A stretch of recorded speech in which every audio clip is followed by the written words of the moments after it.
Hi, want to know how to enable or disable LDAC audio codec on your Nothing Buds Pro 2nd?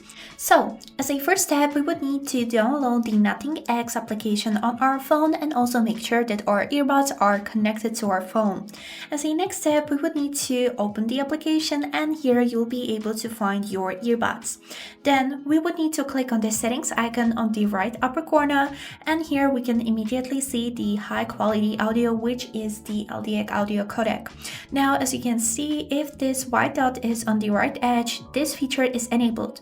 And to disable it, we would need to click on it, and after this, we would need to click on the reboot button. After this, we'll start a process which is rebooting your earbuds, because this enabling or disabling feature is making big changes to the sound of your earbuds, and yes, it's required to reboot them. So now, as you can see, after a reboot, the LDAC audio codec is disabled. And if you would like to enable it, we would need to click on this slider once more and then again reboot our earbuds. And that's it. I hope this video was helpful and thank you for watching.